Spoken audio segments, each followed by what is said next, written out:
She would cook. She would clean. She would ask for nothing but a room with a roof and a measure of peace. And Wei stood on the edge of the dusty yard, her hands folded inside the sleeves of her plain grey cheongsam, the fabric worn soft with travel and time. The sun was a hammer in the sky, beating down on the parched earth of the territory, a place that seemed to actively resent the presence of anything soft or green. Before her was a ranch house, not grand, but solid, built of thick timber that had baked in the sun until it was the color of old bones. A man stood on the porch, his form a stark silhouette against the glare. He was tall and lean, made of angles and stillness. This was Jasper Kane. His name had been given to her by the mercantile owner in the nearest town, a place little more than a single dusty street. He needs a woman's help, the man had said, his eyes sliding away from hers. His wife, she passed. Left 2 little ones. And Wei had only nodded. Grief was a language she understood. She had walked the 5 miles out from town, her only possession a small, tightly wrapped bundle tied with twine. Now, facing the man himself, she felt the familiar knot of apprehension. His face was weathered, carved by sun and some deeper sorrow. His eyes, a pale, washed-out blue, held no welcome. They held only a profound and abiding weariness. He looked at her, his gaze taking in her foreign dress, her quiet posture, her worn but clean shoes. He had the look of a man who had been disappointed so many times he had forgotten how to hope for anything else. "They said in town you were looking for a housekeeper," she said. Her voice was low, and she did not let it tremble. She had practiced the words. He did not move. He simply watched her, his expression unreadable. "I'm looking for someone who can work. This isn't a town house. It's hard." "I can work," she said. It was the plainest truth she owned. She had worked every day of her life, since she was a girl. Work was the skeleton that held her upright. He considered her, his eyes drifting to her hands. She knew what he was seeing. They were not the rough, calloused hands of a farm woman. They were slender, the nails clean. He would see weakness. He would see a liability. He was about to send her away. She knew it with a certainty that was cold in her stomach. She had nothing else. Nowhere to go. This was the last door. She spoke again, her voice still quiet, but with a new edge of desperation she could not entirely conceal. "I will take no wages for the first month. Only a room, and food. If my work is not good, I will leave. You will owe me nothing." It was a self-erasing bargain, an offer of near servitude, but it was all she had to barter with. The man, Jasper Kane, finally shifted his weight. He grunted, a sound that was not agreement but a pause in his refusal. He seemed to be counting the costs in his head. The cost of feeding another mouth against the cost of his own exhaustion. The arithmetic of survival. Then he asked a question that surprised her. It was not about her strength, or her experience with laundry, or her tolerance for heat and dust. "Can you make broth?" he asked. His voice was rough, like stones grinding together. And Wei blinked. Of all the things he might have asked, this was the last she expected. Broth. Not stew, not bread, not the hearty, heavy fare of this land. Broth. A thing of patience, of subtlety. A thing of comfort. "Yes," she said, the word coming out softer than she intended. "I can make broth." He stared at her for a long moment more, his pale eyes searching for something in her face. She did not know what he found there. Finally, he gave a curt, almost imperceptible nod. "The room's in the back." "It's small." He turned without another word and went back inside, letting the screen door swing shut with a hollow clap that echoed in the vast, indifferent silence. And Wei took that as her acceptance. She walked across the yard, her feet stirring up small puffs of ochre dust, and stepped over the threshold into the wounded house. The inside of the house was clean, but it was the sterile, functional cleanliness of a place without a heart. The main room held a heavy wooden table and 4 chairs, a stone hearth swept bare, and a worn sofa with the stuffing peeking through one arm. There was no clutter. No pictures on the walls, no stray bits of sewing, no forgotten toys. It was a space hollowed out by loss. The air itself felt thin, as if a vital presence had been withdrawn, taking all the warmth and color with it. And Wei could feel the shape of the woman who was gone. It was in the neatly stacked plates on the shelf, in the way a curtain was mended with tiny, precise stitches, in an empty hook by the door where a bonnet might have hung. The house was a testament to a life that had simply stopped. 2 children materialized from the shadows of a hallway. A girl of about 10, with her father's pale eyes and a guarded, prematurely old expression, stood with her arms crossed. A small boy, no older than 5, peeked out from behind her, his thumb in his mouth. The girl's eyes were hostile. "Who are you?" she demanded. Her voice was sharp. And Wei set her small bundle down on the floor. "My name isn't Wei. I have come to help your father." "We don't need help," the girl said, her chin jutting out. "I do the cooking." "Martha," Jasper's voice came from the kitchen. It was not a shout, just a flat statement of her name that carried an undeniable weight of command. The girl, Martha, flinched and fell silent, though her glare did not soften. The little boy, however, stepped out from behind his sister. He had dark, curious eyes and a smudge of dirt on his cheek. He looked at Wei not with suspicion, but with a child's direct, unwavering curiosity. Jasper pointed to a narrow door at the back of the house. "That's yours," he said to Wei. The room was little more than a closet, containing a narrow cot with a thin blanket and a small, high window that looked out onto the endless, sun-bleached plains. It was more than she'd had in weeks. She placed her bundle at the foot of the cot. It contained 1 change of clothes, a small pouch of herbs, and a lacquered comb her husband had given her. It was the entirety of her world. When she returned to the main room, Jasper was standing by the stove. He gestured toward it with his chin. "The kitchen is yours," he said, as if handing her a burden. And it was a burden. The kitchen was the soul of a house, and this one soul had fled. The pots were scrubbed, but they sat cold and unused. The pantry was sparsely stocked with flour, beans, salt pork. It was the larder of men who ate to live, nothing more.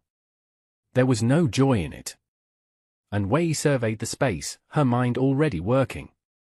She saw not what was there, but what could be. She saw the potential for warmth, for sustenance, for the quiet magic that could turn a house back into a home. It would not be easy. The girl would fight her. The man would watch her with his silent, grieving eyes. But he had asked for broth. That was the key. A man who asks for broth is a man who remembers comfort, even if he believes he no longer deserves it. It was a start. It was a small, fragile seed of a request in a garden of sorrow. Wei, who had lost her own garden, knew how to tend to such things. 1 small thing at a time. The first thing she did was make the broth. It was a declaration, a statement of purpose. Jasper had gone back out to the fields without another word, a silent, retreating figure swallowed by the vastness of his land. The children watched her from the doorway.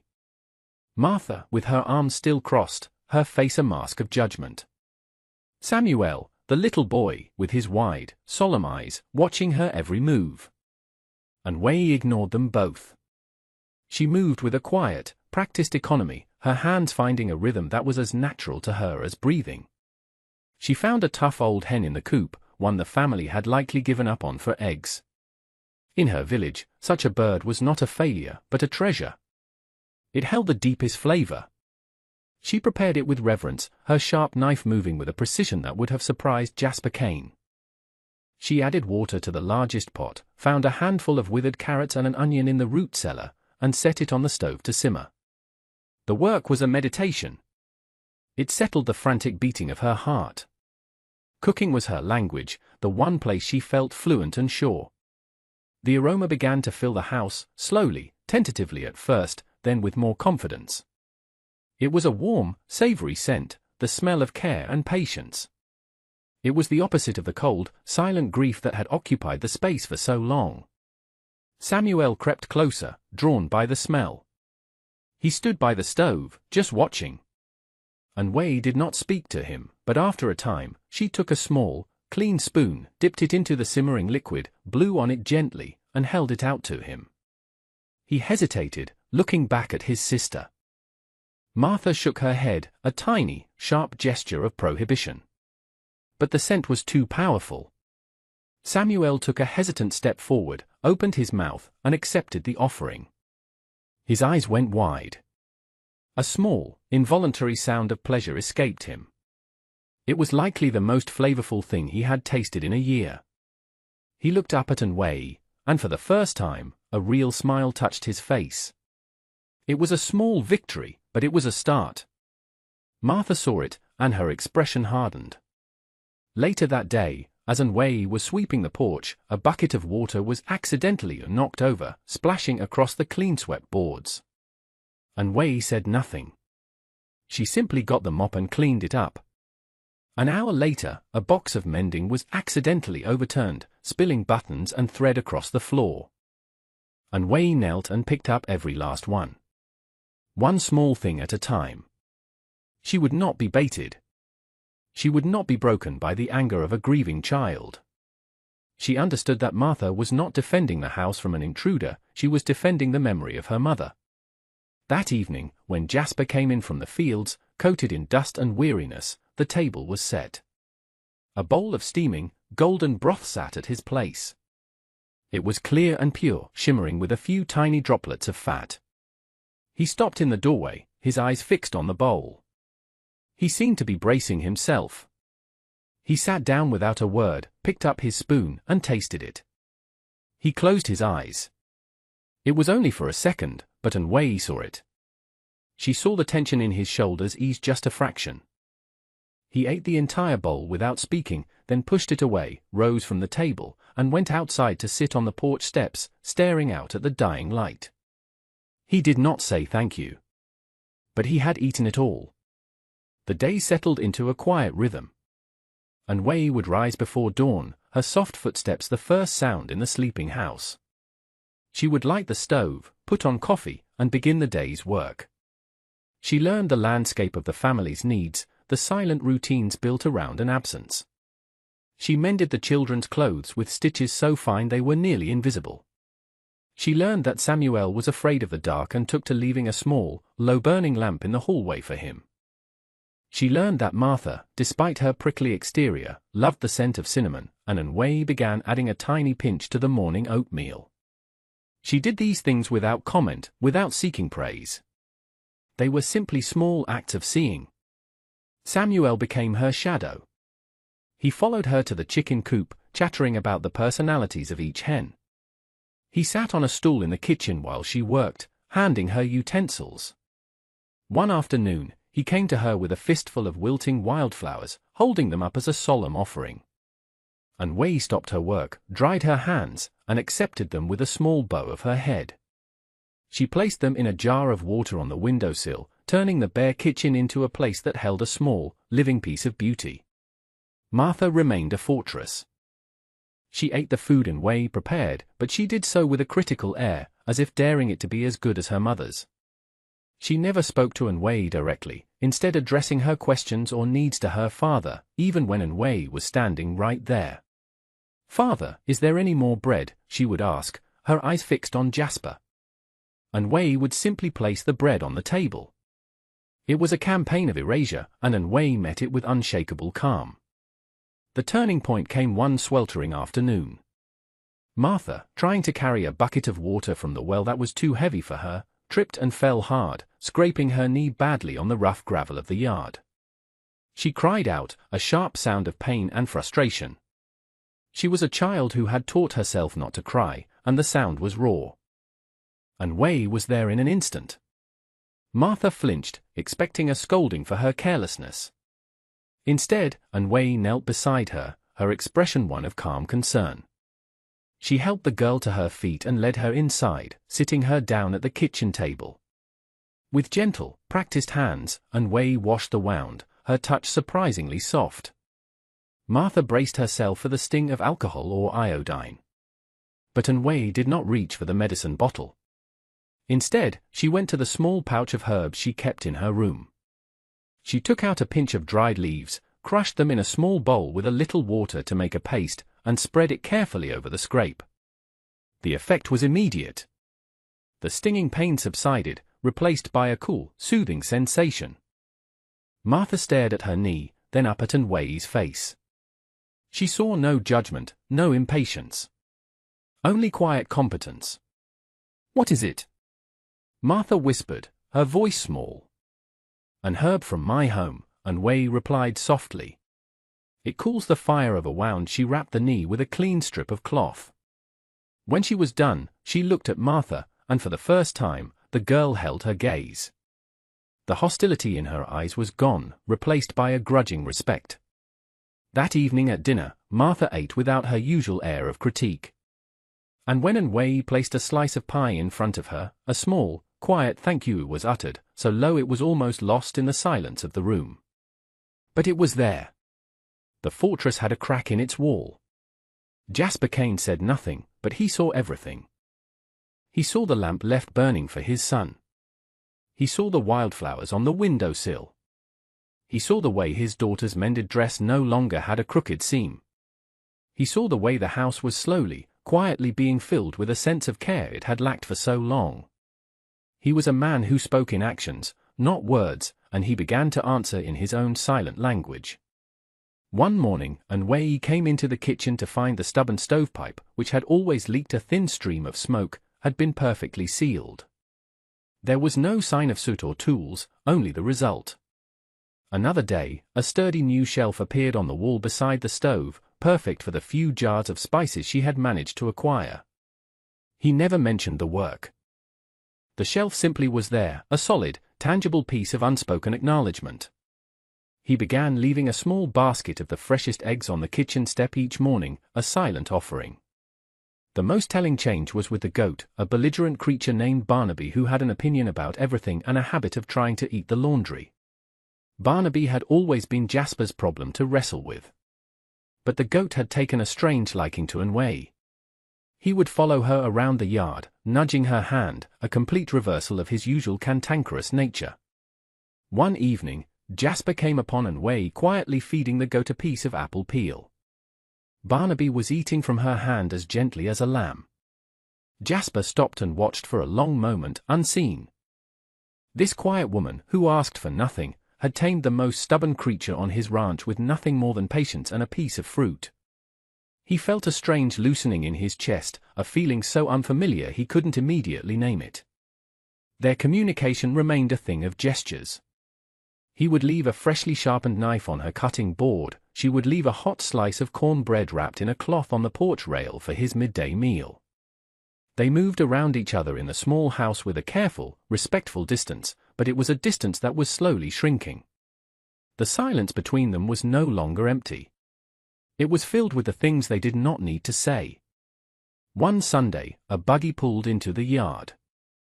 A man in a town suit and a string tie climbed down, a wide, polished smile on his face. He was Mr. Sterling, the man who owned the large neighboring ranch. He was a pillar of the small community, a man whose pleasantries were always perfectly smooth. "Jasper, my good man," he boomed, striding onto the porch as if he owned it. "Just stopping by to see how you and the children are faring." Jasper's posture stiffened. "We are faring, Sterling." And Nwei brought out a pitcher of cool water. Sterling's eyes flickered over her, a brief, dismissive assessment, before returning to Jasper. He took the glass she offered with a nod. "Hard times with this heat," Sterling said, taking a long drink.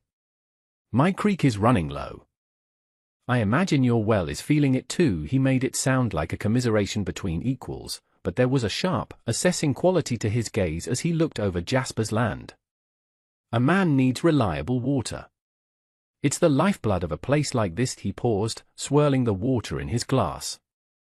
"You know, I've been thinking.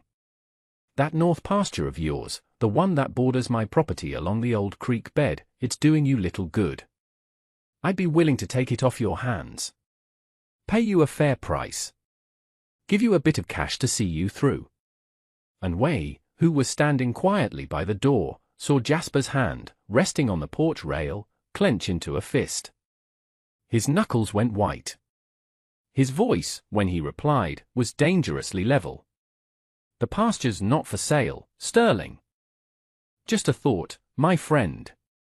"A neighborly offer," Sterling said, his smile never wavering. He drained his glass and handed it back to Anway without looking at her. "A man alone, with 2 little ones, it's a heavy burden. A wise man knows when to lighten his load." He tipped his hat and was gone, leaving a trail of dust and a heavy, charged silence behind him. The conversation had been pleasant. The words had been neighborly. But Anway had seen the look in Jasper's eyes. It was not the look of a man talking to a friend. It was the look of a man facing a predator. And she had noticed something else. Mr. Sterling's careful questions had not been about the pasture. They had all been about the water. The well. The creek. A small, cold detail that did not add up. She filed it away and said nothing. "Thank you for watching."